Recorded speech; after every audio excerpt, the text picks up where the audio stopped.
Hi there, it's me, Rodger, Sir Rodger Rose, and welcome to another Kapow read. Today we'll be reading the book Cinderella.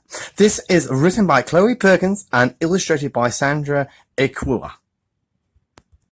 At the back of the book is a short version of what will happen. We call this the blurb. And this says, this is the beloved tale of Cinderella, the servant girl who is magically whisked off to a ball where she meets a prince and must be home before the spell breaks.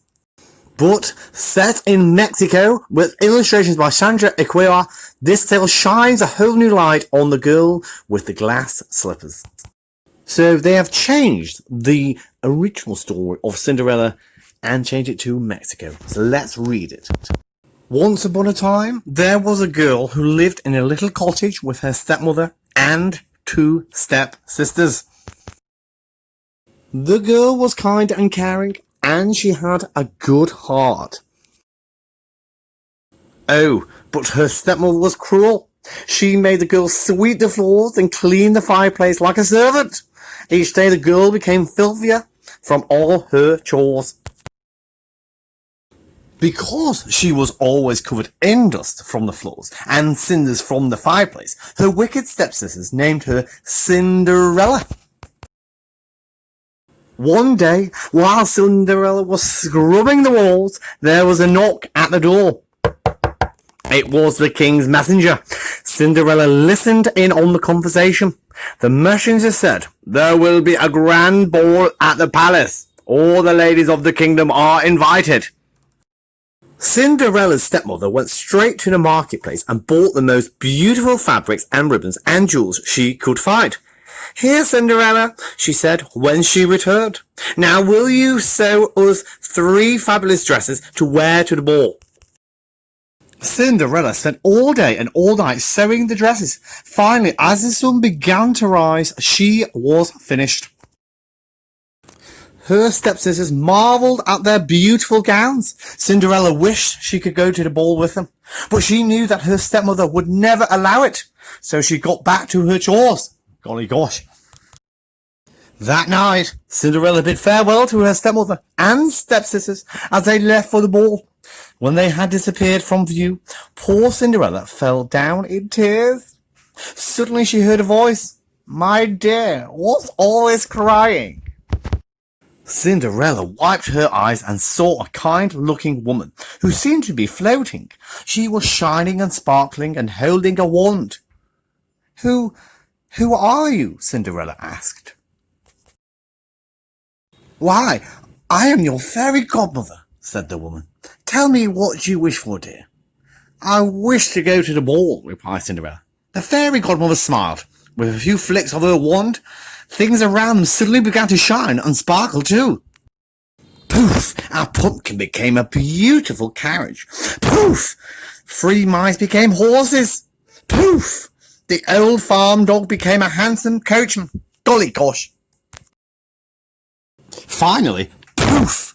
Cinderella's tattered dress became a magnificent ball gown, and her old shoes became a delicate slippers made of glass. As Cinderella stepped into the carriage, her fairy godmother said, "This magic will wear off at midnight. You must return before then." And off the carriage went. When Cinderella arrived at the palace, everyone thought she was a beautiful princess from a faraway land. They all wanted to talk and dine and dance with her, even Cinderella's own stepsisters. But it was the charming prince of the kingdom who asked her for a dance. Cinderella and the prince danced for hours. "Please, tell me your name," said the prince.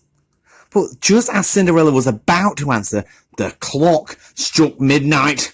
The spell would soon be broken.